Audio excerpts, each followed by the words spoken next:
La thématique de ce plateau est tout aussi intéressante que les autres plateaux et elle concerne l'engagement au service justement de la performance, qu'elle soit économique, sociale ou sociétale.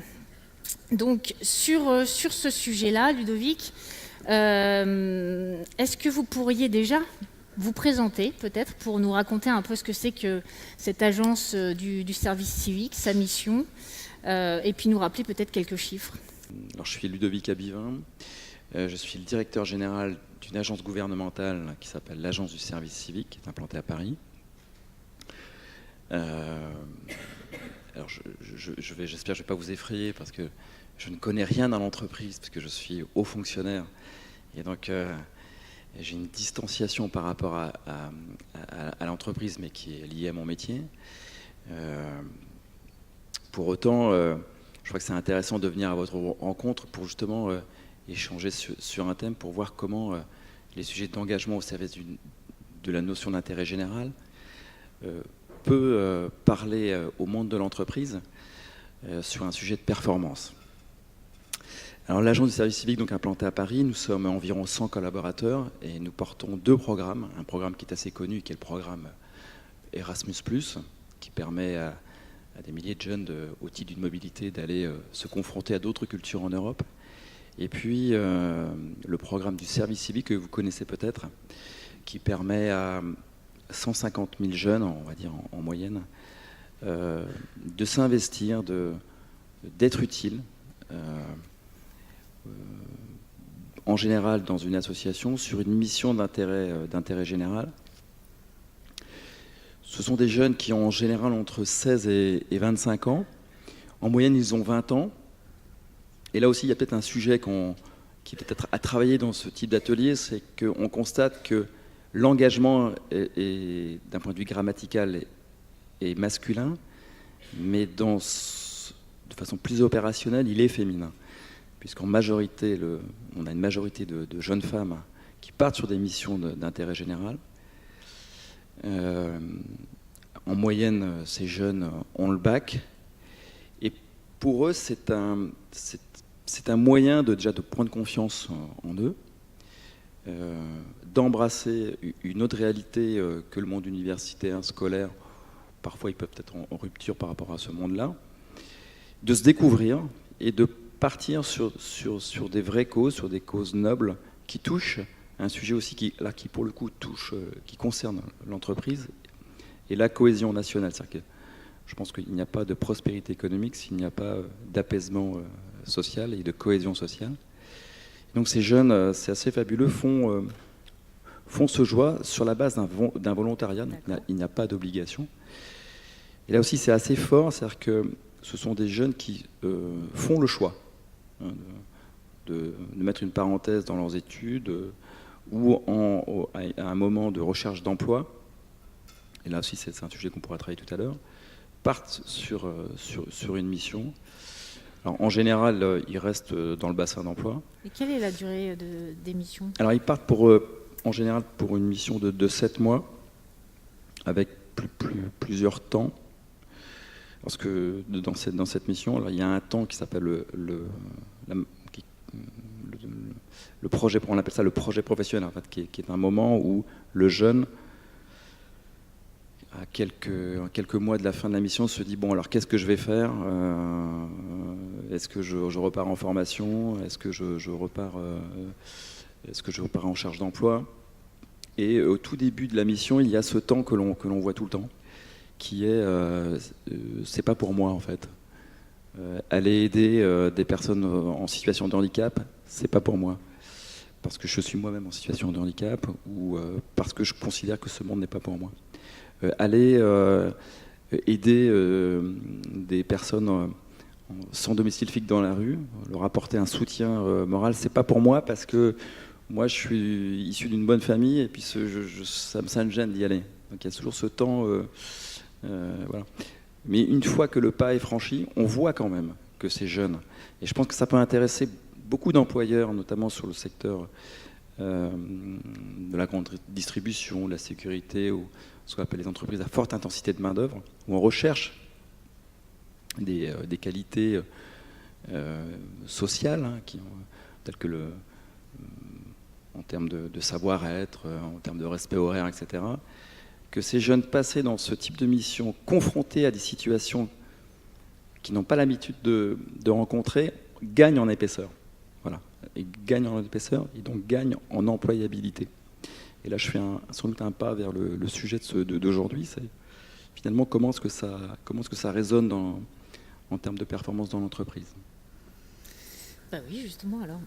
Non. Je fais les questions et les réponses, mais je fais tout ici. Cet engagement des jeunes, justement, dans le service civique, là, vous l'abordiez donc au départ, appréhension, et puis après, dans le déroulement.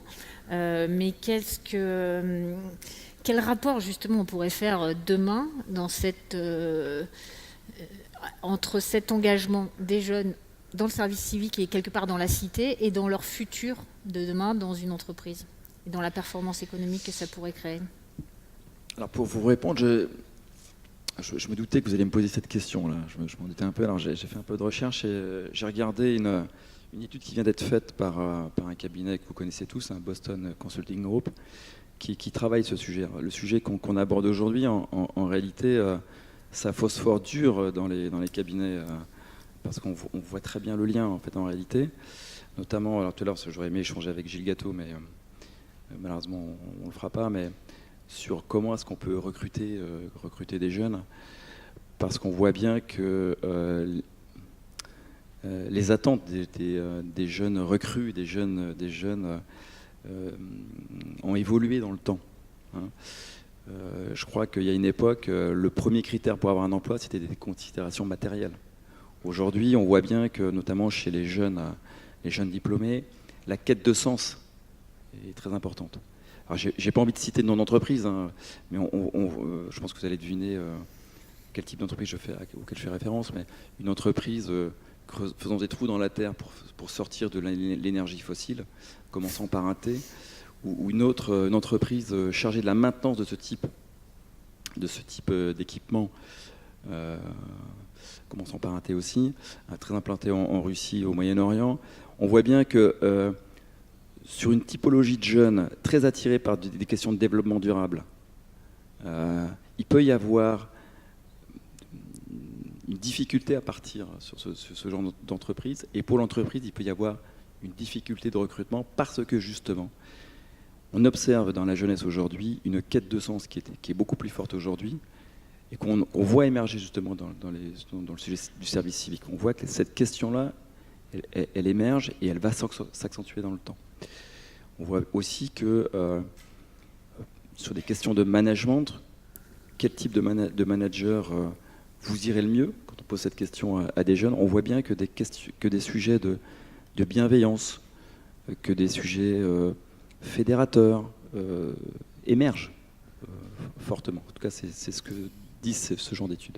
Et du coup, voilà, simplement, c'est une étude qualitative. Vous n'avez pas de chiffres par rapport à ce BCG? Si, alors il faut que je révise là. Allez-y, je vous laisse chercher si vous avez des éléments pour un petit peu argumenter. Oui, alors, donc, une étude qui a été faite par Boston sur 3260 jeunes issus de 160 écoles et actuellement en emploi. Pour 92% d'entre eux, la recherche du métier est liée à la quête de sens. Donc, vous voyez que quand on regarde dans les études antérieures, ce chiffre ne dépassait pas les 60. Et c'est vraiment quelque chose qui est générationnel. Alors, j'utilise souvent une formule quand je m'exprime devant ce type d'enceinte, c'est contrairement à ce qu'on peut penser, la jeunesse n'est pas du tout révolutionnaire, n'a pas du tout envie de reverser la table et de tout casser. Donc elle recherche du sens sur des questions d'intérêt général de façon très nette. Et elle recherche aussi une entreprise qui est en phase avec ses valeurs. Tout à l'heure, je parlais de 2 entreprises dans la recherche pétrolière. Alors que font ces entreprises justement? Alors ce matin, vous n'étiez point là, mais on a justement abordé cette notion de sens. Donc on voit bien que ça n'est pas aussi une question de génération, que nous sommes tous animés par ce besoin de sens au quotidien, puisque donc là on voit qu'il y a cette problématique que vous abordez du recrutement et cette nécessité pour les recruteurs de donner du sens, d'être aussi dans un discours à travers leur marque qui fasse sens, pour me répéter, excusez-moi. Et on voit bien qu'on a également ce besoin de sens aujourd'hui dans les programmes de transformation, mais dans la vie quotidienne de l'entreprise pour continuer à engager l'ensemble des collaborateurs. Donc on voit bien qu'on soit dans la phase de recrutement, jeunes sortis d'école, ouverts ou pas à des démarches justement de service civique qui ont pu les faire avancer, et qu'on soit ensuite après partie intégrante d'une entreprise. On est toujours dans cette recherche de sens, en fait. Vous voyez ce que... Oui, absolument. Je crois que ce n'est plus une question théorique. Et alors, donc, que font les entreprises? Vous ne l'avez pas cité, mais je peux la citer. Donc Total, par exemple, qu'est-ce qu'elle fait pour justement arriver à recruter ces jeunes dont elle a besoin aujourd'hui? Alors, je serais bien en peine, puisque, comme je vous l'ai dit tout à l'heure, je suis haut fonctionnaire, donc je n'ai pas d'expérience dans l'entreprise, et je ne sais pas concrètement, de façon opérationnelle, ce que fait l'entreprise. En fait, en revanche, ce que j'observe, c'est que les entreprises viennent à nous, viennent vers l'agence du service civique, parce qu'elles se rendent compte que dans notre agence, nous produisons quelque chose qui répond à la demande. En réalité, ces 150 000 jeunes qui chaque année font un service civique, en réalité, répondent d'une certaine manière aux attentes de l'entreprise. Donc, du coup, moi, je n'ai pas finalement ça devient un nouveau vivier, en tout cas, à interroger l'entreprise. Ce que je constate, c'est que plus ça va, et je peux citer d'autres entreprises comme Casino, Disney, etc., sont venues vers moi pour me dire, tiens, est-ce que d'une certaine manière, on ne pourrait pas être partenaire? Alors, je dis, on n'a pas à être partenaire, puisque moi, je suis financé exclusivement par des fonds publics. En revanche, ce qui est intéressant, c'est que les entreprises viennent à nous pour valoriser ce temps consacré par des jeunes qui ont une épaisseur, une envie. Et donc, c'est un appel que je ne sais pas quelles entreprises j'ai dans la salle, mais on a un club de valorisation du service civique. Alors là, pour le coup, l'adhésion est gratuite. Ah, j'espère que je ne sais pas de la concurrence, mais bon, il ne fallait pas me laisser monter sur la scène. On n'a pas d'intérêt, côté service civique, mais à créer un club avec une adhésion. Ce n'est pas du tout le sujet. Le sujet, c'est de faire matcher justement une appétence, une attente de l'entreprise, parce qu'au sein des collaborateurs, au sein de l'entreprise, les collaborateurs des entreprises disent maintenant, on est à la recherche de ce sens, au-delà du côté utilitaire et matériel de l'emploi. Et en face, en miroir, vous avez un dispositif jeunesse qui, d'une certaine manière, peut répondre à cette attente. Alors, du coup, je n'ai pas de recommandations ou de conseils à faire à l'entreprise, et juste à dire, mais venez toquer à ma porte et je vais vous expliquer très bien. comment est-ce que les choses, l'offre et la demande peuvent matcher en termes économiques. Une invitation donc de Ludovic. Ludovic, je sais que vous êtes très pressé, alors je vais essayer de faire vite, mais est-ce qu'il y aurait déjà des questions dans la salle, et on va prendre des questions au micro pour faciliter l'interaction sur ce sujet. Raphaël, oui, merci.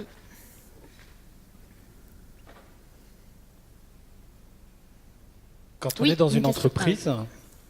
Ah, voilà.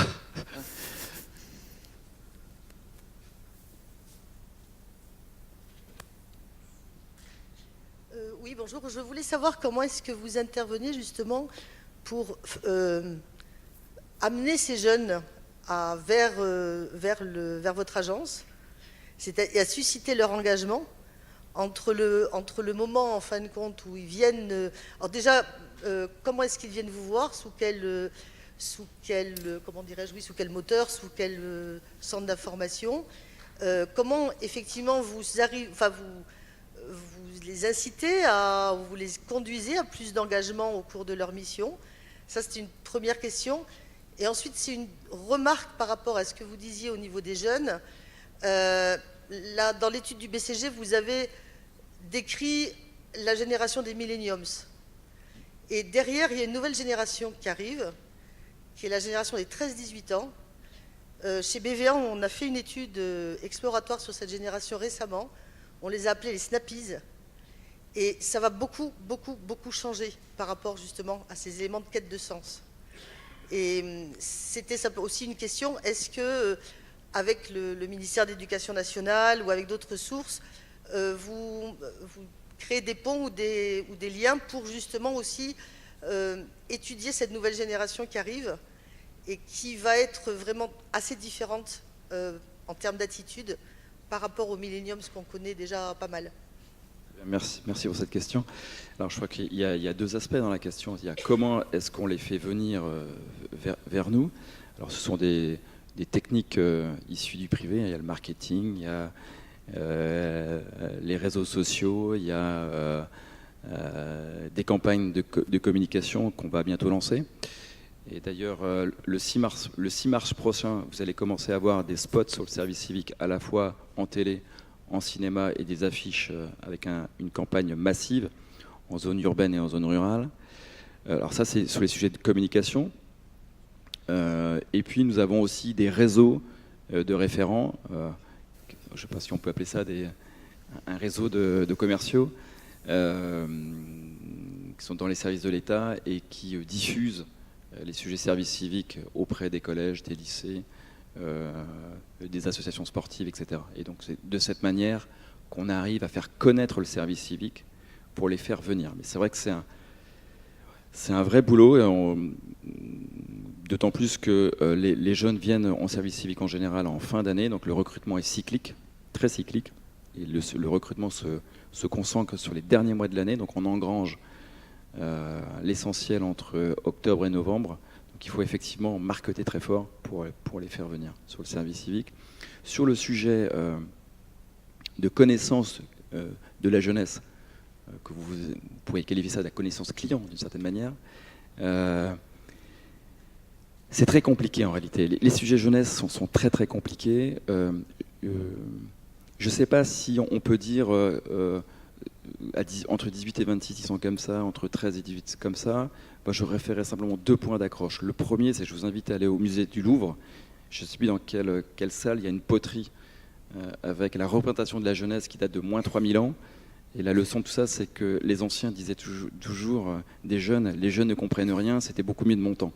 Donc finalement, il y a quand même des choses qu'on peut transposer de génération en génération. Alors je ne sais pas si finalement les jeunes, dans leurs aspirations profondes, changent tant que ça. Il y a toujours... L'amitié est importante pour les jeunes. L'amour est fondamental pour les jeunes. L'envie de faire un pas de côté par rapport à ses parents sont des choses qui existent, qui sont toujours, que nous avons connues. Nous sommes toujours très très jeunes, tous très jeunes, mais on a fait toujours ça. Ce qui change, c'est le rapport au numérique probablement, c'est le rapport à ce qu'on appellerait un fait générationnel, est-ce que j'appartiens ou pas à une génération, et ça change profondément.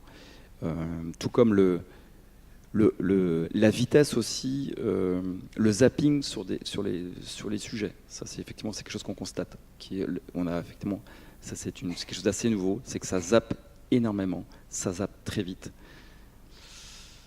Et on doit s'adapter. Voilà. Ok, merci. Une autre question dans la salle. Alors ma question elle est en 2 temps. La première question, c'est par rapport à la tranche d'âge de 16-25 ans dont vous parliez. Les 150 000 jeunes, ça représente combien de la tranche d'âge? Quel pourcentage? Et je voulais savoir si vous aviez un objectif par rapport à... Est-ce que 150 000, c'est une tendance ou c'est une moyenne annuelle? Est-ce qu'il y a un objectif de progression? Et où en est la réflexion d'étendre un service civique à l'ensemble d'une tranche d'âge? Alors... Là, il faudrait que je fasse des maths, là, mais en général, par tranche d'âge, c'est 600 000. 600 000, que vous multipliez 600 000. L'assiette, en général, la cible, l'assiette, c'est 16-25, c'est combien? Ça fait 4, 9 fois 6, c'est 400, c'est ça? 4, je sais plus, bref, 4 fois 600 000, ça fait 2 000, la cible est de 2,4 millions. Voilà, donc un rapport, ça fait 15%, c'est ça? À la louche. Donc on est à 5%. Avec un peu d'agilité, calcul mental, merci monsieur. L'objectif gouvernemental, c'est 150 000 jeunes par an. Ensuite, très objectivement, on est parti il y a 8 ans, on était moins de 6 000 volontaires, on est à 150 000 aujourd'hui. Je crois qu'on arrive à un effet de plateau en réalité. Voilà, parce qu'on est aussi, entre guillemets, non pas en concurrence, mais en juxtaposition avec d'autres dispositifs, l'apprentissage, les contrats de professionnalisation, etc., qui finalement limitent un petit peu le sujet. Sur l'obligation de faire un service civique, alors peut-être que vous ouvrez au sujet du service national universel, qui a été annoncé par le président de la République. Ce que je peux vous dire, c'est que les choses vont se décompter. Il va y avoir des annonces dans les prochains jours. Le président de la République voudrait proposer une expérimentation l'année prochaine et voudrait proposer à la jeunesse, probablement autour d'avril-mai, mais j'avoue que ce sont des supputations, des extrapolations de ce que je peux entendre. Par ailleurs, un schéma autour du mois d'avril-mai, enfin, quelque chose comme ça, quoi. Voilà. Bon. Mais l'idée de faire un service civique de 7 mois obligatoire, ça c'est quelque chose qui ne se fera pas. L'idée de faire, l'installation d'un service national universel d'1 mois a été annoncé par le président de la République. C'est quelque chose qui va être mis en place effectivement, oui, pour les jeunes. Alors en fonction des schémas de 18 à 21 ou de 16 à 21, et avec plusieurs options sur la table. Mais l'idée du président était effectivement d'avoir ce temps de rassemblement pour consolider des sujets de cohésion nationale. Juste une dernière question, parce que je sais que vous devez partir.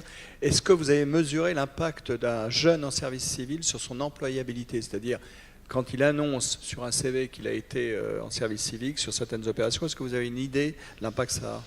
Non, parce qu'en fait c'est tout récent, et c'est pour ça qu'on a lancé une démarche d'évaluation sur ce sujet. Donc le service civique, c'est quelque chose qui est récent, qui a 8 ans. Donc c'est un dispositif récent. Donc pour mesurer un petit peu l'impact, c'était pas facile. On va s'y atteler. Nous, on voit bien quand même que des réseaux tels que la grande distribution, etc., viennent vers nous parce qu'ils se rendent compte que sur des sujets de savoir-être, le jeune est plus à l'aise et plus employable. En revanche, je suis tout à fait d'accord avec vous, maintenant il faut le mesurer et il faut surtout que d'autres entreprises embrayent sur ce sujet. Il faut que les entreprises y aillent. C'est pour cette raison que moi je ne fais pas d'appel aux dons pour financer mon agence, c'est pas du tout ça. Moi je fais qu'une seule demande, s'il vous plaît, mesdames, messieurs, c'est que lorsque vous voyez un CV où vous voyez la mention service civique, donnez donc une chance à ce jeune homme ou cette jeune femme, parce que vous verrez, je le vois hein, dans mon travail, il y a une épaisseur particulière, il y a une humanité particulière qui est plus intense, plus profonde que sur d'autres jeunes. Voilà, et j'espère que collectivement, vous accepterez ce beau challenge. Voilà. Merci Ludovic. Bonjour, merci de l'invitation.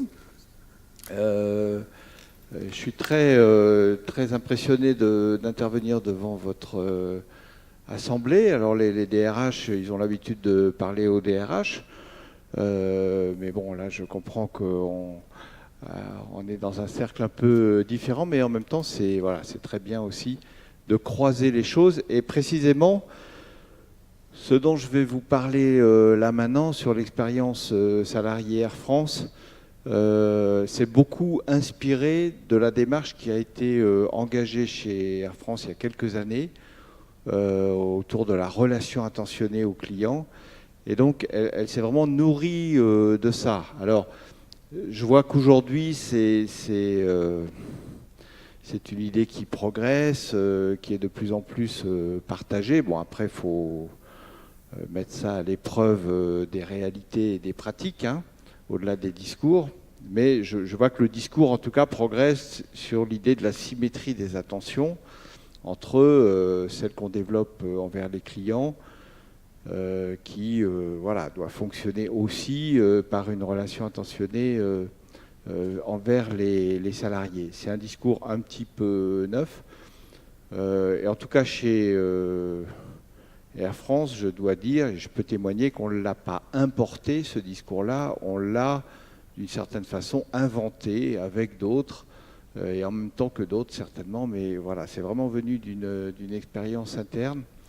Moi, quand je suis arrivé chez Air France il y a 2 ans, c'est vrai que il y avait à la fois, on va dire, des relations sociales difficiles. Hein. C'était quelques semaines après l'épisode de la chemise arrachée que tout le monde a en tête. Des relations sociales vraiment difficiles, un climat interne quand même pour le moins morose, on va dire. Beaucoup de défiance, enfin un manque de confiance. Jean-Marc Janaillac, quelques mois plus tard en arrivant lui aussi, a fait absolument ce diagnostic et en lançant un plan qui s'appelait Trust Together, on était vraiment au cœur des deux sujets de faiblesse chez Air France dans le corps social d'Air France, le manque de confiance et le manque de cohésion interne. C'est une entreprise, alors je pense que c'est un peu le cas de toutes les compagnies aériennes. Dans toutes les compagnies aériennes, il y a un certain clivage entre les pilotes qui sont quelque part par là, et puis les hôtesses et stewards qui sont quelque part par là, et puis les gars, le pistard sur le tarmac qui est quelque part par là. Bon, je pense que c'est assez fort dans toutes les compagnies aériennes. Chez Air France, c'est exacerbé. Et ça crée un défaut de cohésion interne qui est très fort. Moi, je n'ai pas connu ça dans aucune entreprise que j'ai pu fréquenter à ce degré-là. Donc la confiance, la cohésion interne. Et dans le fond, il y a un truc qui avait vraiment bien marché chez Air France les années précédentes, c'est l'investissement qui avait été fait sur la relation attentionnée et sur le service et l'amélioration de la qualité de service et de satisfaction des clients. Autour d'une démarche assez structurée de la relation attentionnée avec les 5, enfin bon, tout ça vous connaissez ça beaucoup mieux que moi. Et moi j'avais été quand même frappé de ça, parce que c'était un truc à la fois très puissant, très simple et très puissant dans les effets que ça produisait. Et puis en même temps qui faisait consensus, c'est-à-dire il n'y avait pas énormément de sujets de consensus à l'intérieur de l'entreprise. Celle-là en faisait partie. Et les gens avaient vraiment, les acteurs en vol bien sûr, les hôtesses et stewards qui sont, on va dire, un peu en première ligne au contact des clients, mais aussi au sol, sur tout le parcours du client au sol, mais aussi dans les plateaux clientèle où on répond aux mails, on répond au téléphone. Donc cette démarche de relation attentionnée, c'était vraiment déployée partout. Et donc, à partir de cette idée simple qu'on ne peut délivrer une relation attentionnée au client que si on a en même temps une relation attentionnée entre nous, j'insiste sur le « entre nous », ça veut dire à la fois envers les salariés, de la part du management, de la part des RH, mais aussi entre nous, entre les collaborateurs, entre les différents métiers de l'entreprise, pour essayer de dépasser un peu une forme de clivage. De noblesse entre voilà, exactement, les métiers que vous évoquez. Et qui parfois donne lieu à une relation pas très attentionnée, précisément. Donc voilà, c'est une relation attentionnée, pas seulement vers les salariés, c'est une relation attentionnée entre nous. Et donc on a beaucoup développé autour de cette idée. Avec l'idée de l'engagement, c'est assez marrant de voir le thème que vous avez choisi pour votre journée, parce qu'alors on est au cœur du sujet. Hein, peut-on servir sans s'engager ?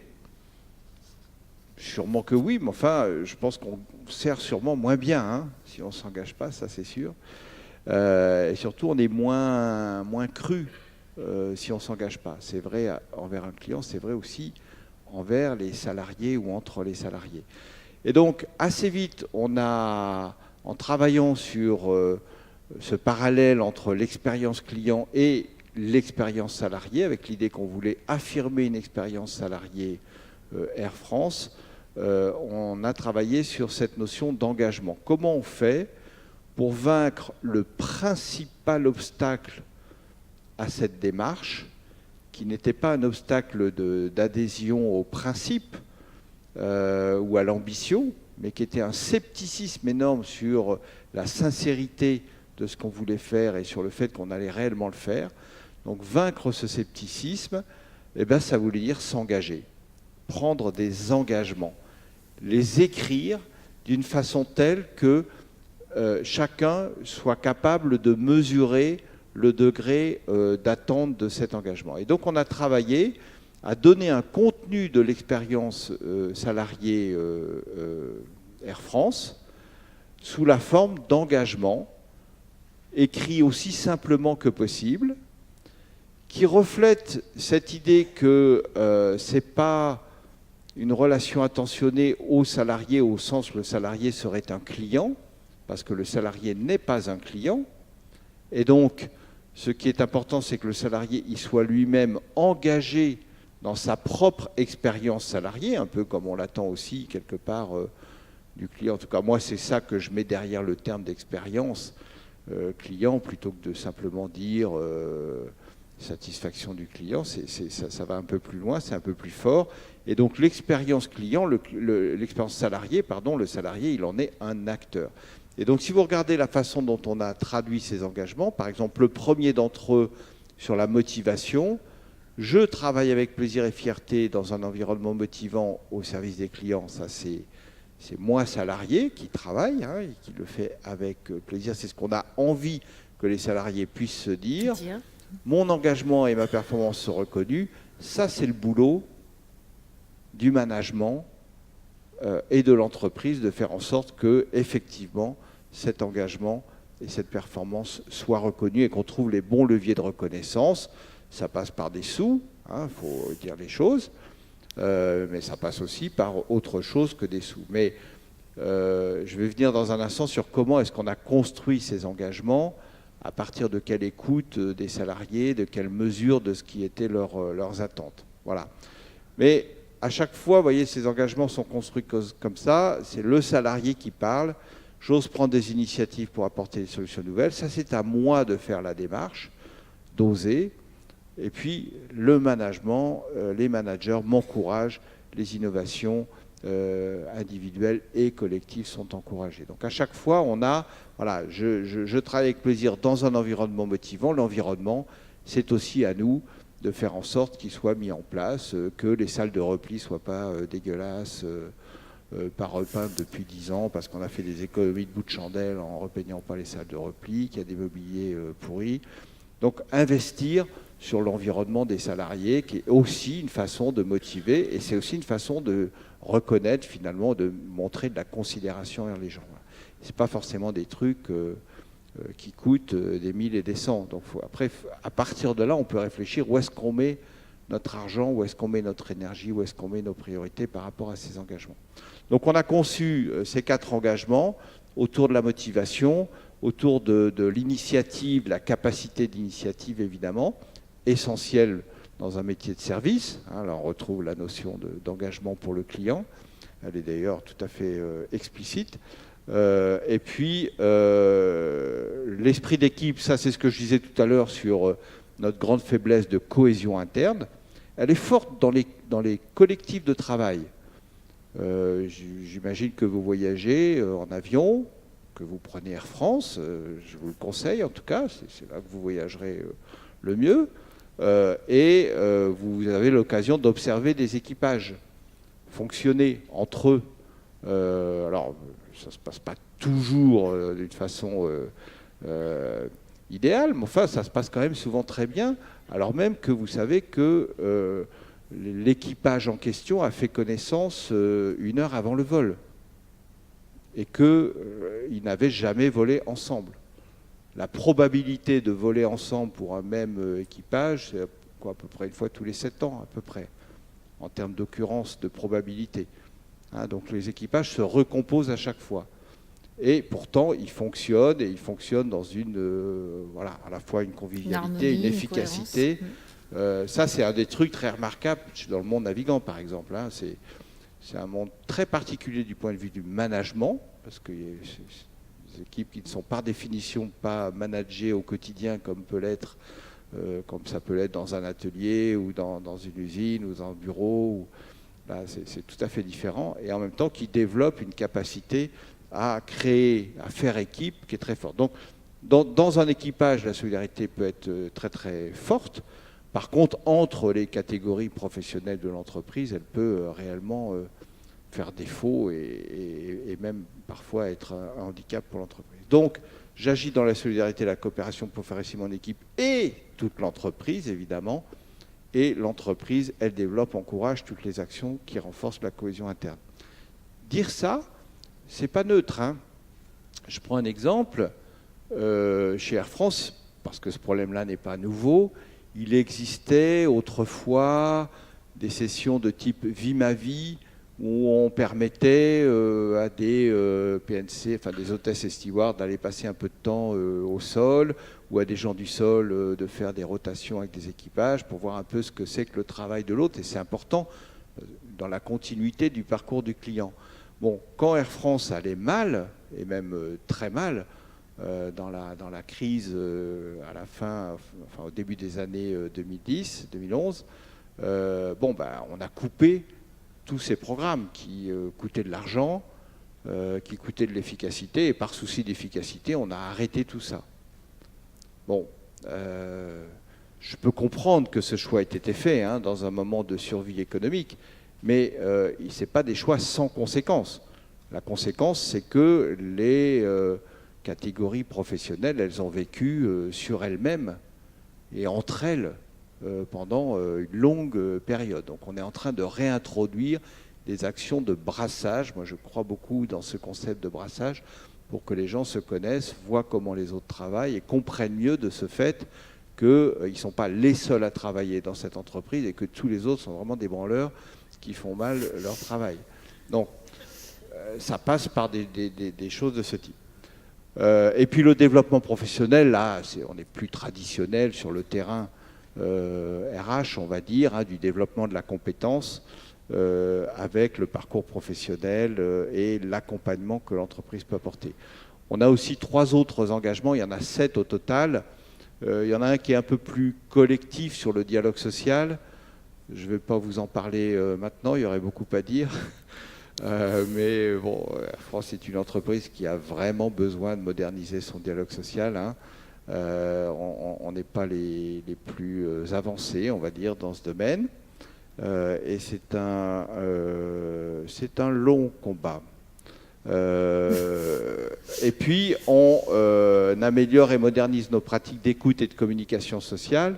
C'est aussi une des raisons pour laquelle j'ai beaucoup poussé cette démarche de l'expérience salariée et pourquoi on l'a développée dans l'entreprise. Je pense que c'est sûrement pas le cas dans la plupart des entreprises, mais chez Air France et sans doute dans quelques entreprises qui peuvent lui ressembler, la part d'énergie consacrée à parler avec les organisations syndicales et les représentants du personnel est considérable. Et il ne faut pas se raconter d'histoire, elle peut s'exercer au détriment de l'énergie et du temps qu'on doit consacrer à parler aux salariés et à parler avec les salariés.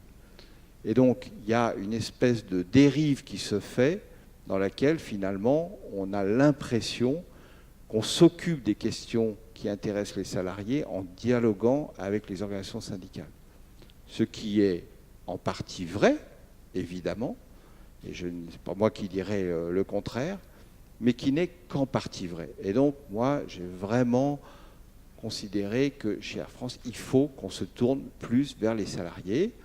Exemple, on avait un outil de baromètre interne, comme le font beaucoup de grandes entreprises, que fait l'Ipsos tous les trimestres pour questionner les salariés sur un certain nombre d'items qu'on peut suivre comme ça dans le temps. Ce baromètre, ces résultats n'étaient partagés qu'autour de la table du comité exécutif. Point. Alors ça pouvait être utile pour éclairer les dirigeants sur le climat social de la boîte, ça ne servait à rien. Alors que c'est un très bon outil, le baromètre salarié. Donc on a gardé ce baromètre salarié, on l'a modernisé, on a changé un certain nombre de questions et on l'a rendu public, partagé, publié dans l'entreprise. Et tous les trimestres, maintenant, depuis 1 an, on publie le baromètre salarié dans l'entreprise. Il y a des organisations syndicales à qui ça n'a pas plu du tout. Je constate néanmoins que quand il y a des questions dont les réponses ne nous font pas plaisir, mais peuvent fournir des points d'appui, ils s'en servent. Tant mieux, je suis très content qu'ils s'en servent, parce que ça me permet, quand on a un débat avec elle, de dire vous avez raison de souligner qu'il n'y a que 38% de nos salariés qui disent qu'ils se sentent reconnus et valorisés dans l'entreprise. Et ce n'est pas assez. Vous avez raison. Je vous fais observer néanmoins que 79% disent qu'ils viennent travailler avec plaisir. Donc quand vous me décrivez Air France comme, on dirait Zola, avec des salariés malheureux qui au bord du burn-out tous les matins, je ne pense pas que c'est la perception exacte de ce que vivent les salariés. Donc ça enrichit, y compris le débat avec les organisations syndicales, mais surtout vis-à-vis des salariés, ça renvoie finalement aussi une image dans laquelle l'entreprise est capable de regarder où sont ses points faibles et où sont ses points forts, et comment elle progresse, parce que d'un baromètre, les mêmes questions d'un baromètre sur l'autre, on peut mesurer aussi une progression. Et de ce point de vue-là, d'ailleurs, on s'est donné, vous voyez ce que je vous disais sur il y a suffisamment de cohésion interne, c'est dramatique, 12% de nos salariés pour dire oui, il y a suffisamment de solidarité entre les catégories de personnel de l'entreprise. Donc c'est aussi ce que ressentent et déplorent aussi les salariés. Je pense qu'ils sont conscients que pour le reste, on a des points très forts, on le voit, c'est une entreprise de passion. Les salariés, ils ont plaisir à faire le métier qu'ils font. Encourager à prendre des initiatives, moi je trouve que c'est pas mal. Et ça, là, vous avez le dernier baromètre, mais ça a pas mal progressé. On était à 40 il y a un an et demi. Donc on développe beaucoup d'actions dans ce sens-là et ça se voit. Et puis, reconnu, valorisé. J'attends le prochain baromètre parce qu'on a signé en juin dernier un accord d'intéressement nouveau. Ça a été une bataille, pas tant avec les organisations syndicales qui ont signé cet accord qu'avec le management de l'entreprise et mon collègue CFO de l'entreprise pour dire mais il faut envoyer un geste beaucoup plus fort de partage de la richesse créée dans l'entreprise. Par définition, ce geste ne pouvait pas être fait au moment où l'entreprise était en perte. Et effectivement, il y a eu des années d'intéressement à zéro. Au moment où la situation s'améliore, l'accord précédent, qui était plus un accord de crise, et notre ambition doit être beaucoup plus forte. Et on a signé un accord nettement plus favorable en matière d'intéressement qui fait que cette année, les salariés d'Air France vont recevoir plus du double de ce qu'ils ont reçu l'an dernier en matière d'intéressement du fait de cet accord. Donc j'attends de voir frémir ce sentiment de reconnaissance un peu aussi à travers ça. Même si la reconnaissance, soyons clairs, ça n'est pas que l'argent et ça n'est même pas principalement l'argent. Enfin, ça en fait aussi un petit peu partie. Et donc à partir de ce baromètre, on a construit un KPI parce que dans les entreprises, quand vous faites un plan stratégique, il faut toujours un KPI. Donc comme cultiver l'expérience salariée, c'est une des 5 priorités stratégiques de l'entreprise, il lui fallait un KPI. Donc on a construit un employee promoter score. Vous voyez tout de suite le lien à nouveau avec notre NPS client. Alors simplement, on le définit un petit peu différemment que le NPS. On a dit, à partir d'une question, est-ce que vous recommandez Air France à quelqu'un de votre entourage, de travailler chez Air France à quelqu'un de votre entourage? On a dit, tous ceux qui ne mettent pas la moyenne doivent considérer qu'Air France n'est pas un bon employeur. Donc ceux-là, c'est des détracteurs. Tous ceux qui nous mettent la mention bien, 14 sur 20, 7 sur 10, et au-delà, c'est des promoteurs. Et c'est comme ça qu'on a construit notre employé promoter score. Alors, on l'a un peu inventé parce qu'il n'y a pas de standard. Autant le NPS, il y a un standard de l'industrie, autant en matière d'employé promoter score, il n'y a pas de standard. Alors, je ne sais pas si le nôtre le deviendra, mais en tout cas, nous, on l'a fabriqué comme ça. Le premier qu'on a fait, on était à 27 en décembre dernier. Le dernier qu'on a fait en décembre de l'année 2016. En octobre dernier, on était à 37. On a gagné 10 points d'employé promoter score dans l'année avec toutes les actions qu'on a implémentées autour de l'employé promoter score. Et on a une ambition et une mesure de vouloir faire progresser encore, évidemment, cet employé Promoter Score. Bon, voilà ce que je voulais dire. Peut-être une dernière chose à vous montrer, parce que j'ai parlé du baromètre, mais on a aussi utilisé un outil que certainement vous connaissez, parce qu'on n'a rien inventé, hein. On est allé piquer chez nos voisins de l'expérience client, et on est allé piquer ce qu'ils faisaient pour creuser sur le Net Promoter Score en faisant des trackers du parcours client et de l'expérience client. Et donc on a fait notre tracker de l'expérience salariée. Ouais, on peut peut-être le montrer comme ça. On va faire tourner. Donc à partir d'une enquête de Verbatim, hein, c'est KPAM qui nous a fait ça, donc le même que ceux qui nous font ça pour les clients. À partir d'un Verbatim, on a identifié sur 54 questions, reconstitué 54 moments clés du parcours du salarié. Alors ça va depuis la relation avec le manager, le parcours professionnel, et puis le premier sur comment l'appeler, voilà, les choses du quotidien, les irritants du quotidien, on va dire. Et sur chaque item, eh bien, on retrouve la même chose que ce qu'on fait dans les trackers clients, le potentiel d'enchantement, comme disent les experts, le potentiel déceptif, le positionnement moyen, le degré d'occurrence, hein, vous avez l'exemple qui vous apparaît là. Et à partir de ce travail-là, ça a alimenté un hackathon de l'expérience salariée où on a travaillé sur certains des points qui étaient les plus critiques, et on a identifié des points clés du collaborateur sur lesquels le tracker nous apprend que c'est là qu'on a le plus grand potentiel de progression, on va dire, et les attentes les plus fortes de la part des salariés. Et on a choisi 3 moments sur lesquels on va travailler en 2018, parce qu'évidemment c'est une démarche au long cours, hein, l'expérience salariée Air France. C'était pas un plan d'action pour 2017, hein, c'est vraiment quelque chose qu'on veut implémenter sur des années. Et donc cette année on va travailler sur, ça c'est sur l'hackathon, on va travailler sur les 3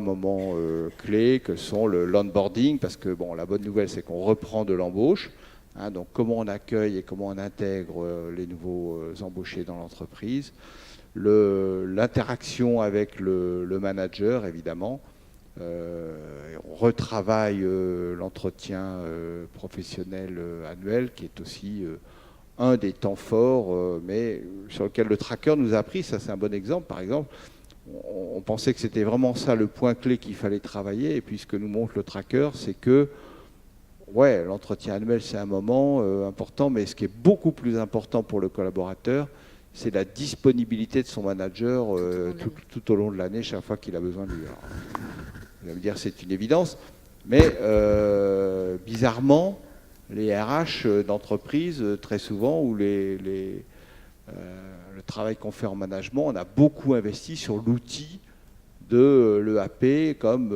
nec plus ultra du management de la performance. Et on investit énormément d'énergie et de temps autour de cet entretien annuel, de formaliser les objectifs, etc., etc.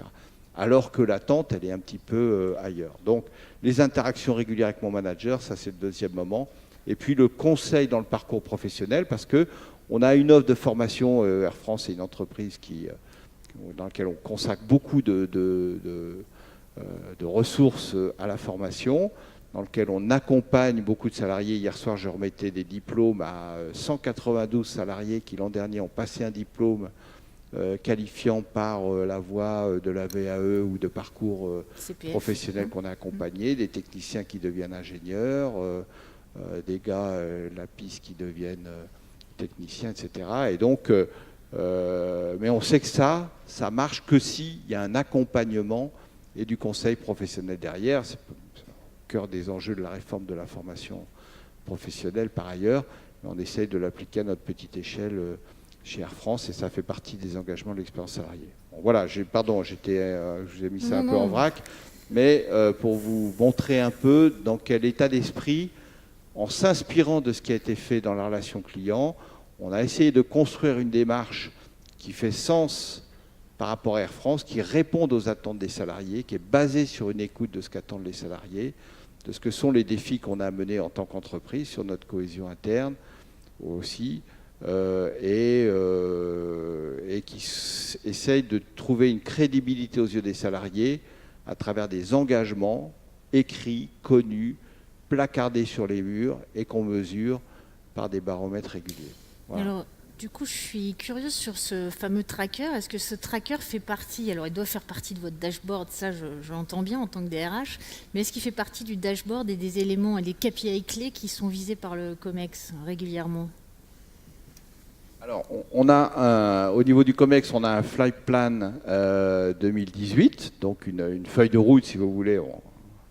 Compagnie aérienne, on se donne cette forme-là.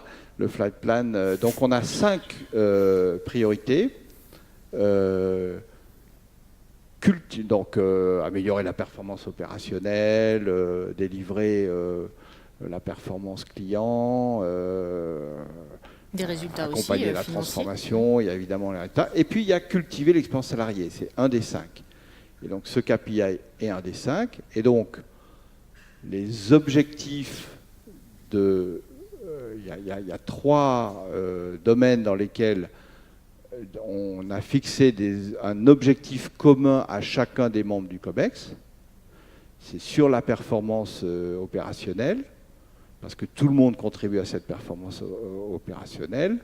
C'est sur la performance du client, parce que tout le monde contribue peu ou prou à la satisfaction du client.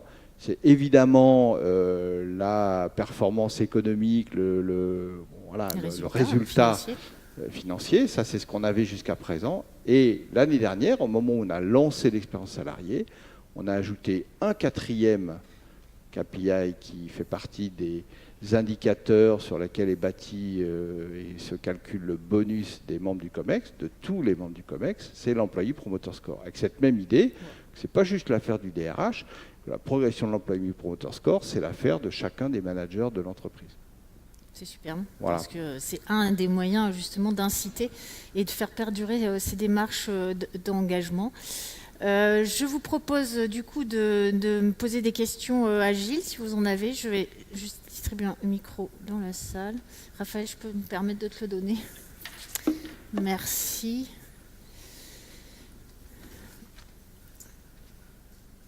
C'est toujours la première qui est la plus difficile, on le sait. Mais alors du coup, je vais vous poser une question qui est ma question favorite de la journée. Ah bah alors attendez, il y a une question là-bas? Ah oui, là-bas. Super.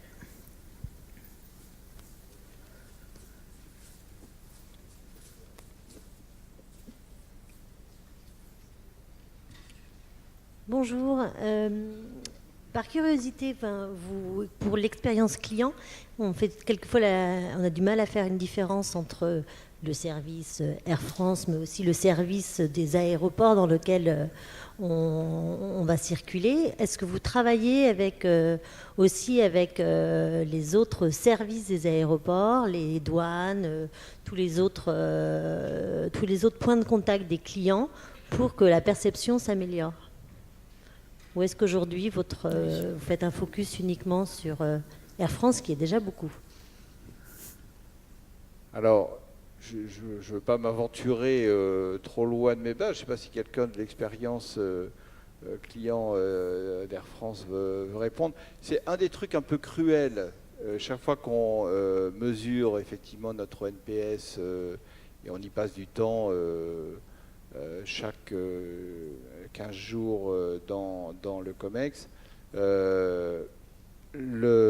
c'est qu'on sait qu'une partie de la perception des négatives qui peut venir des clients n'est pas nécessairement imputable à l'activité ou au service qu'a délivré Air France. Si vous allez prendre votre avion et qu'entre le moment où vous avez déposé votre bagage et reçu votre carte d'embarquement d'un agent Air France, et ça peut s'être bien passé, et le moment où vous allez être en salle d'embarquement ou aller au salon et où vous retrouvez Air France et ça peut bien se passer, entre les deux il faut passer le redoutable PIF, le poste d'inspection filtrage, éventuellement la PAF, la police de l'air et des frontières qui va contrôler. C'est 2 passages, et si vous mettez à chaque fois 45 minutes de queue et que voilà, vous avez le sentiment que ça se passe mal, c'est sûr que vous allez être un peu énervé quand vous allez noter votre vol, alors que, en l'occurrence, effectivement, ça n'est pas Air PNC, ils France sont pour rien. qui agit ni sur l'un ni sur l'autre. Donc évidemment qu'on est en interaction autant que possible, à la fois avec Aéroport de Paris, qui est responsable des services, par exemple de l'inspection filtrage et des circuits, et à la fois avec le ministère de l'Intérieur, qui est responsable des effectifs qui sont mis dans les contrôles aux frontières au départ, mais aussi à l'arrivée. Vous savez que c'est un gros point noir à l'arrivée en France que de passer ces barrières de pif et de paf. Pif, paf, boum. Est-ce que nous avons une autre question ? Vous avez parlé de symétrie des attentions.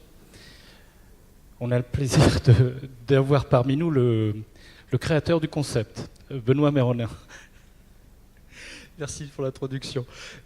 Merci en tout cas pour votre témoignage, parce que je trouve qu'il était sans langue de bois, et c'est pas toujours le cas. C'est toujours le cas à l'Institut, ici à l'Esprit de Service, mais en tout cas c'est pas toujours le cas quand on a des DRH. Parfois le discours est assez convenu.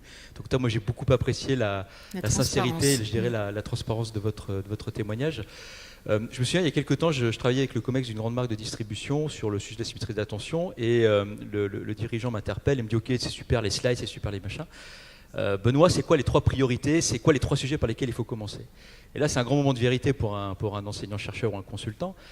Et du tac au tac, je le regarde, je lui dis en fait, le premier sujet, c'est pas compliqué. C'est vous tous là dans la salle, vous êtes les dirigeants. Qu'est-ce que vous allez changer dans votre comportement pour montrer à vos équipes, à vos N-1, globalement aux équipes de la boîte, que vous êtes en train de cheminer vers la symétrie d'attention? Qu'est-ce que vous allez changer très concrètement dans votre comportement, là en quittant cette salle de réunion, qui va leur montrer effectivement que la symétrie d'attention, pour vous, c'est quelque chose qui est très concret, qui est très incarné. Donc voilà, la question que j'avais envie de vous poser, c'est pour vous-même en tant que dirigeant et pour l'ensemble des membres du COMEX, même parfois de manière symbolique, parce que je sais que chez Air France, on a vu beaucoup de visuels avec la fameuse, vous savez, chaise du client. Et moi, je crois beaucoup aux symboles et aux éléments effectivement de la symbolique, et on les voit bien côté expérience client. Mais côté expérience collaborateur, qu'est-ce qui, de votre point de vue, dans votre propre cheminement à vous et dans ceux des autres dirigeants du groupe, qu'est-ce qui symboliquement, fortement a marqué finalement cette entrée entre guillemets en symétrie des attentions? Mais, évidemment qu'on se pose ces questions-là et qu'on y a travaillé aussi collectivement, alors pas avec un consultant, mais voilà, je pense que c'est des questions qui viennent assez spontanément.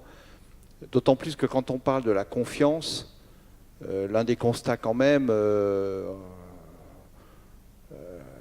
tout cas qui était frappant je trouve, moi quand je suis arrivé, c'est que c'était aussi la confiance dans l'équipe dirigeante de l'entreprise qui avait été affaiblie. Alors après, il y a eu un certain nombre de changements de personnes, donc ça aide quand même. Aussi, à condition de partir effectivement d'un bon pied avec les bonnes attitudes. Je pense que c'est beaucoup une question de bienveillance. Je pense que ça se sent dans la façon d'être en relation avec les équipes, dans la façon d'avoir aussi une démarche d'exemplarité. Et pardon, là je ne fais que répéter des évidences.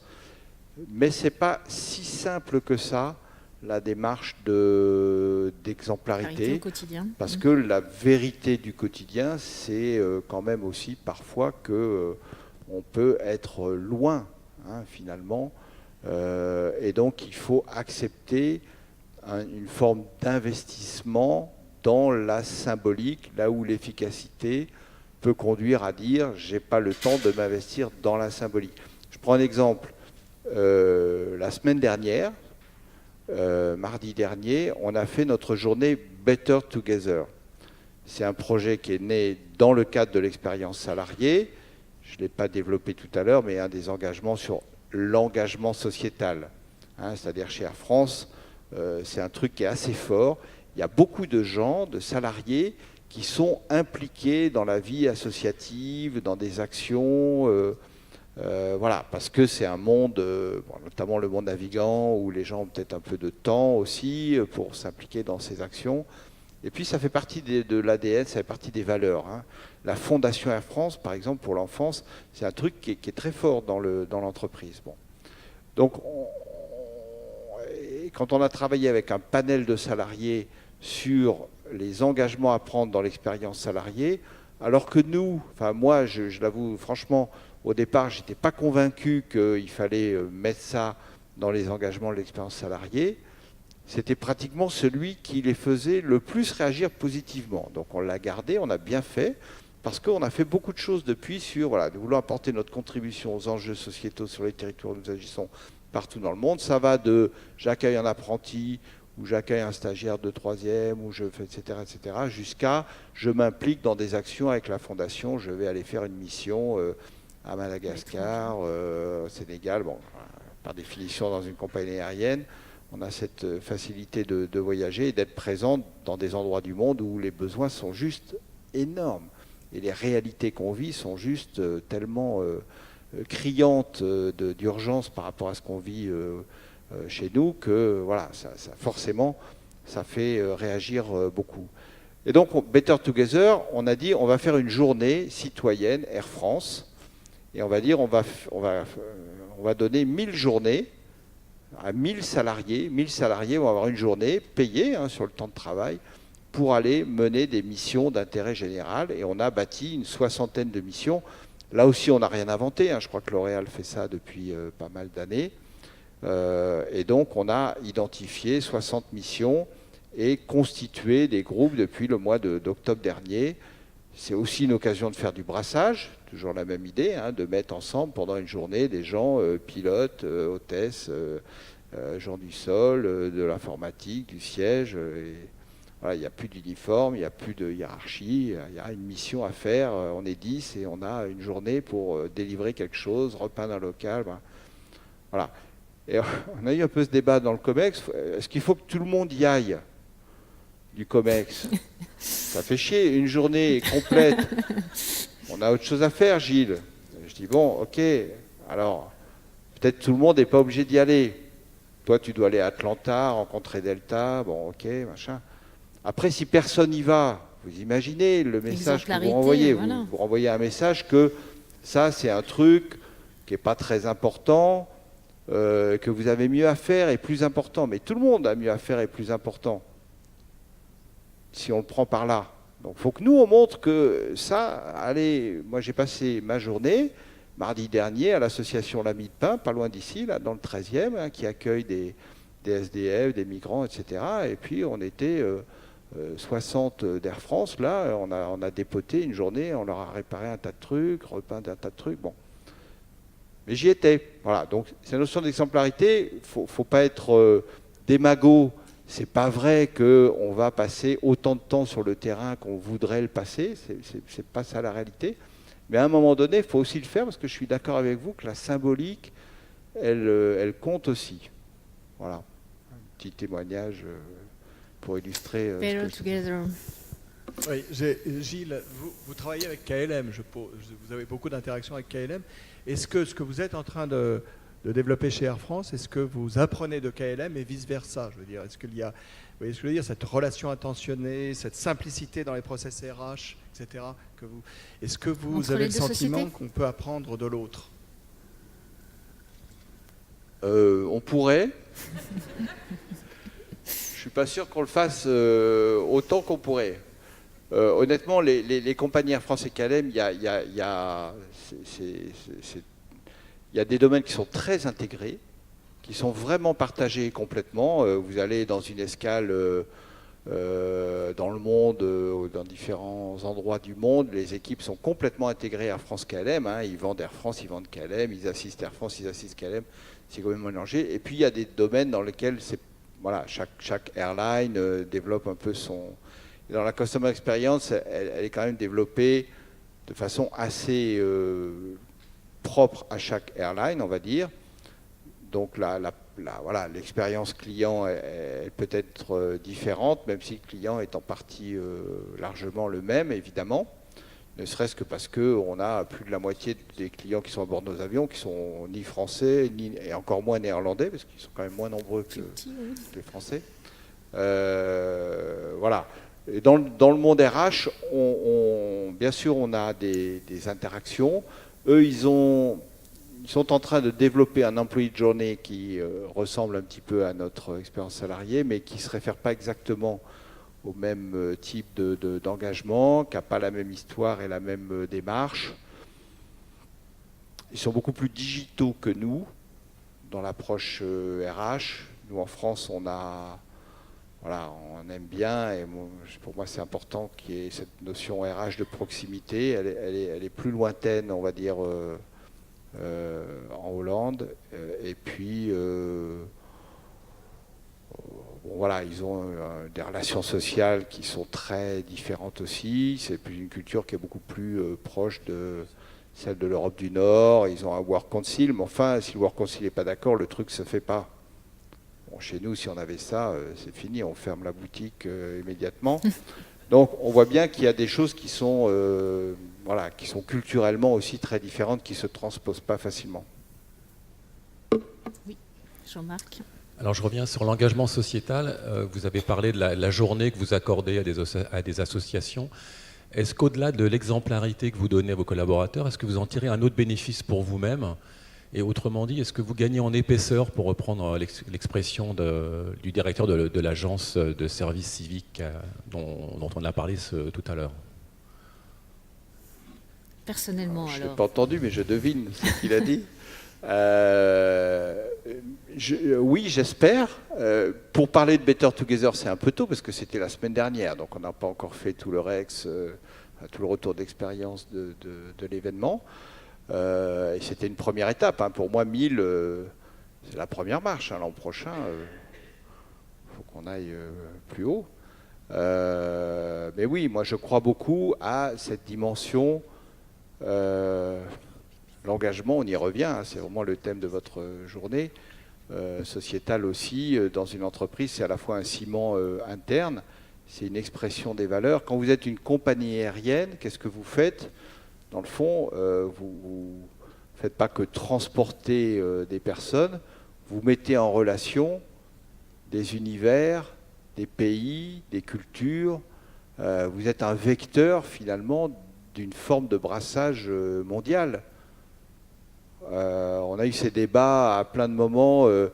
Il y a 2 ans, on a réouvert Téhéran. Alors, on a eu un débat sur l'obligation du port du voile en Iran, parce que c'est une obligation de la loi iranienne. Et donc, nos équipages, quand ils sont à l'escale à Téhéran, les femmes doivent porter le voile quand elles sortent de l'avion. Après, quand elles sont arrivées à l'hôtel, elles font ce qu'elles veulent. Mais entre tout ce qui se passe dans l'espace public, alors, est-ce que c'est acceptable ou pas acceptable ? Est-ce qu'il vaut mieux pas aller à Téhéran pour cette raison-là, parce que ça peut heurter une de nos conceptions de la liberté fondamentale de chaque individu de se vêtir comme il le souhaite, ou pas. Et dans le fond, on a eu un petit peu ce débat-là interne dans l'entreprise avec un certain personnel. Et dans le fond, ce qui domine, c'est que c'est aussi beaucoup plus important pour l'Iran en tant que pays et pour la population de l'Iran de ne pas être un pays fermé. Et les pays les plus fermés sont ceux qui n'ont plus de compagnie aérienne qui les relie avec le reste du monde. Donc vous pouvez apporter quelque chose aussi. Donc ça, je veux dire, c'est que dans le produit, moi j'ai travaillé longtemps chez EDF, l'électricité c'est aussi un produit, un bien de première nécessité qui est aussi un vecteur de développement, d'éducation, parce que quand dans un village africain vous amenez l'électricité, la lumière, vous commencez à pouvoir développer une éducation, une capacité à faire ses devoirs le soir, etc. etc. Bref, tout ça est lié. Donc je pense que dans le service qu'on délivre aux clients, il y a forcément, je ne sais pas, mais en tout cas, chez Air France, si je prends cet exemple-là, il y a une valeur de ce que vous proposez, qui est une valeur aussi qui touche à une universalité ou à finalement des valeurs fondamentales qui vont au-delà du business de gagner de l'argent en transportant des voyageurs qui partent en vacances. Ça va au-delà. Voilà, donc je ne sais pas si c'est ça l'épaisseur dont vous vouliez parler, mais je pense que la mission qu'on accomplit dans son travail et les missions qu'on peut greffer autour de ça, parce qu'on a été à Madagascar et qu'on a vu la pauvreté dans les rues et qu'on se sent concerné par ce qui se passe et qu'on a une fondation dans son entreprise qui développe des actions pour les enfants de Madagascar et favoriser leur scolarité, et ben on va, voilà, dans cette même journée Better Together, on a fait une collecte de jouets et d'habits d'enfants au siège avec la fondation. On a rempli 560 cartons de jouets et d'habits. Et je pense que, je n'ai pas fait le compte, mais la proportion de salariés qui sont venus ce jour-là avec un sac de chez eux pour donner, elle devait être probablement majoritaire. Donc on est capable de mettre quelque chose derrière ce qu'on voit dans son activité de travail pour lui donner une valeur humaine. Finalement, c'est quand même ça qui est au cœur aussi du service au client ou de la relation au client. Hein. C'est une valeur humaine et c'est aussi ça qui relie l'expérience salariée. C'est les hommes et les femmes au cœur de ce qu'on fait, quoi. Voilà, tout simplement. Au cœur de l'action. Je crois qu'il y a une dernière petite question, si vous nous permettez. Et concernant votre démarche d'engagement, est-ce que vous pouvez revenir sur la manière dont vous l'avez construit avec les collaborateurs? C'est-à-dire, pour définir ces engagements, vous recensez leurs attentes. Est-ce que concrètement, vous pouvez nous dire comment vous avez fait? Après, vous nous avez parlé des indicateurs de suivi. En termes d'animation préalablement, comment vous animez cette démarche au quotidien? Alors, on a travaillé avec des outils comme ceux dont j'ai parlé tout à l'heure, d'écoute auprès des salariés, comme peut l'être le baromètre, mais qui donne des indications, on va dire, très quantitatives, avec le tracker qui donne des indications beaucoup plus qualitatives, puisqu'on a fait une enquête auprès de 8000 salariés pour le tracker. 8000 salariés. Donc des verbatims, du traitement des verbatims qui ont permis d'identifier ces 53 points clés du parcours du salarié. Et puis ça suffisait, quand on a élaboré les engagements, là c'est plutôt la filière RH, on va dire, on a constitué une petite task force qui était plutôt composée de RH, qui ont élaboré l'écriture des engagements. On a éprouvé le besoin de le tester, et donc là on a eu un recours à un outil aussi assez classique de panel de salariés. On a constitué des panels, panel de pilotes, panel de PNC, panel de gens du sol, panel de cadres et managers, pour tester un peu la formulation et la réception qu'il pouvait y avoir. Là. Et d'ailleurs, on a partagé les résultats de ce qu'avait donné ce travail de panel. Moi, quand je suis allé présenter l'expérience salariée au conseil d'administration d'Air France, où il y a aussi des représentants des salariés, au comité central d'entreprise. Bon, voilà. On a été très transparent sur la réaction des gens, qui était encore une fois une très forte adhésion aux promesses qui étaient faites quelque part dans ces engagements, et un énorme scepticisme sur notre capacité à le faire vraiment et à le tenir. Donc, moi, je trouve que c'était plutôt ultra positif. Je préfère ça à l'inverse. On nous a dit, bah voilà, vous n'avez pas mis beaucoup d'ambition, vous n'aurez pas de mal à le faire. Non, c'est à la fois très simple et c'est en même temps très ambitieux. Donc, voilà. Après, on a toujours dit qu'on n'atteindrait jamais 100% de gens pour dire, oui, je viens travailler avec plaisir et je me sens reconnu, etc. Jamais.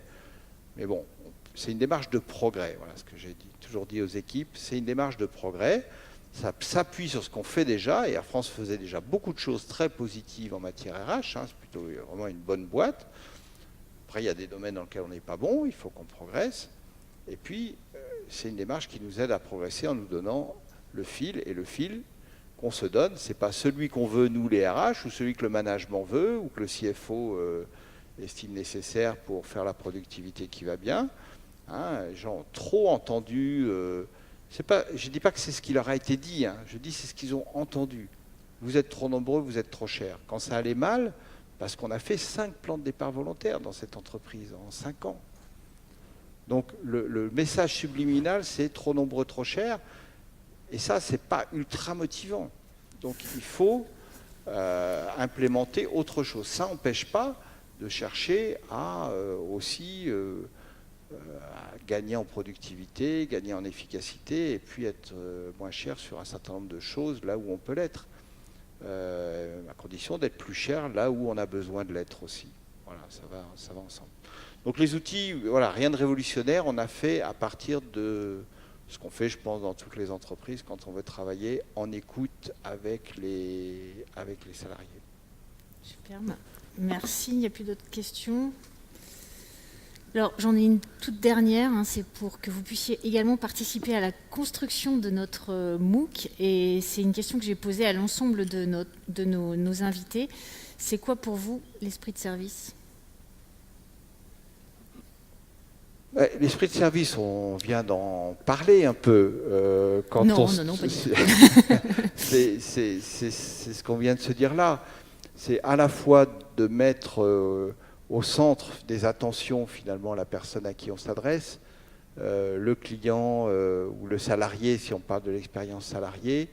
C'est aussi considérer que cette personne, elle est actrice aussi de sa propre expérience. C'est vrai pour un client, c'est encore plus vrai, j'allais dire, pour un salarié. Il doit être acteur de sa propre vie professionnelle. Donc ça, c'est un esprit, finalement, qui se développe. C'est le service, pas seulement ce qu'on me doit, c'est le service aussi ce que moi-même je fais pour moi-même et pour la collectivité, comment je m'engage, quoi. Voilà, on rejoint votre thème de la journée. Merci beaucoup, monsieur, pour votre témoignage, sa transparence et votre présence.